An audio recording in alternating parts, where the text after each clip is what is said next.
Halo sobat, sudah lama nih ya aku nggak buat video ini. Kali ini aku buat video lagi. Ini aku mau bahas nih bagaimana caranya supaya kita itu bisa mendapatkan first class-nya Tuhan. Bagaimana sih bisa mendapatkan first class-nya Tuhan gitu. Karena kan ibaratnya kita naik kereta api aja atau naik pesawat aja itu kelasnya beda-beda. Ada yang kelas ekonomi, kelas biasa, ada yang kelas bisnis untuk para pebisnis ya. Dan ada yang namanya itu first class, kelas utama. Dimana antara kelas ekonomi, kelas bisnis dan kelas first class ini itu beda-beda. Pelayanannya beda-beda, fasilitasnya beda-beda, bahkan tempatnya aja juga beda gitu. Jadi antara first class, kelas bisnis dan juga kelas ekonomi itu beda gitu. Mungkin kalau kita naik pesawat ya, mungkin kalau kita transit naik pesawat itu, kalau kita transit lalu kita tuh masuk ke kelas ekonomi, mungkin kita antriannya banyak gitu. Mungkin kalau kita masuknya ke kelas bisnis, mungkin antriannya sedikit gitu. Tetapi bila mana kita masuk ke first class, itu nggak ngantri sama sekali. Nggak ada yang namanya acara-acara ngantri, nggak ada yang namanya antri, langsung masuk lancar gitu. Ya tentunya kalau secara duniawi, secara manusiawi aja udah beda loh ya. Dari segi pelayanan, segi fasilitas, segi tempat udah beda semua. Dananya, pengeluarannya juga beda gitu. Apalagi kalau kita bisa mendapatkan first class-nya Tuhan. Kalau kita bisa dapat first class-nya Tuhan, itu tentunya adalah sesuatu yang sangat luar biasa.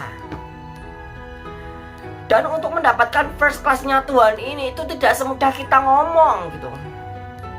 Bagaimana sih kita mendapatkan tempat yang utama di hadapan Tuhan gitu? Bagaimana sih kita benar-benar diutamakan oleh Tuhan gitu? Jadi gini, beberapa tips untuk mendapatkan first class-nya Tuhan untuk kita, supaya kita dapat masuk ke dalam surga.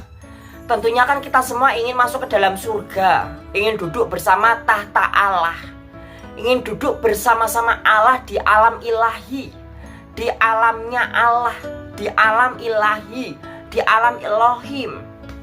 Tentunya kita ingin masuk surga, kembali kepada Allah Bapa. Jadi tips pertama, kamu harus memahami mengenai iman. Ingat, iman akan kosong tanpa adanya perbuatan. Dan iman itu akan sia-sia tanpa adanya pengetahuan, tanpa adanya ilmu. Jadi jangan asal-asalan mengimani, jangan asal-asalan percaya. Sebelum kalian mengimani sesuatu, sebelum kalian percaya sesuatu, kalian harus tahu dulu ilmunya, harus tahu dulu pondasinya, harus tahu dulu dasarnya.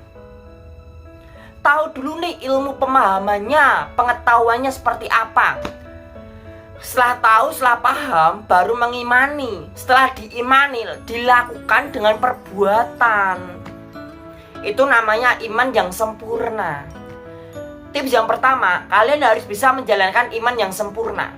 Kalian harus memiliki dasar pondasi pemahaman yang benar. Dan juga kalian harus mengimani, percaya sepenuh hati, sepenuh pikiran, sepenuh jiwa dan raga. Dan kalian juga harus melakukan perbuatan atas dasar iman. Itu tips pertama. Tips yang kedua, kita harus bisa melakukan bagian kita. Apa yang menjadi bagian kita di dalam hidup kita, kita jalankan sebaik mungkin. Apa yang Tuhan serahkan kepada kita, apa yang Tuhan berikan kepada kita di dalam hidup kita, kita perbuat, kita jalankan sebaik mungkin. Supaya apa? Supaya Tuhan itu menilai. Karena Tuhan itu menilai kita semua. Bukan manusia yang menilai kita, bukan manusia yang memberi hadiah kepada kita. Tetapi yang memberi hadiah kepada kita itu Tuhan. Tuhan mungkin saat ini sedang duduk di tahta singgasananya. Dia menilai seluruh manusia. Lalu tips yang ketiga, jangan pernah melakukan sesuatu yang membuat kita kehilangan tiket. Jangan pernah melakukan sesuatu yang membuat kita kehilangan tiket, kehilangan kupon untuk mendapatkan first class-nya Tuhan. Kalau kita sudah melakukan semuanya dengan baik, kita menjalankan bagian kita dengan baik, kita jalankan iman kita yang sempurna, kita tuh jangan melakukan sesuatu yang bisa membuat kita kehilangan tempat duduk di first class-nya Tuhan. Jangan sampai kita melakukan sesuatu yang membuat kita kehilangan first class-nya Tuhan. Karena apa? Ingat, dunia ini sementara, bumi itu sementara, alam nyata itu sementara. Sewaktu-waktu kita dipanggil Tuhan, sewaktu-waktu kita kembali ke surga, kita akan mendapatkan ganjaran atas kehidupan kita. Jadi kita tuh jangan melakukan sesuatu yang membuat kita kehilangan kupon atau tiket untuk masuk ke dalam first class-nya Tuhan. Itu yang ketiga ya. Jadi yang pertama tadi menjalankan iman yang sempurna. Yang kedua itu harus menjalankan bagiannya dengan baik. Dan yang ketiga, jangan melakukan sesuatu yang membuat kita kehilangan first class-nya Tuhan.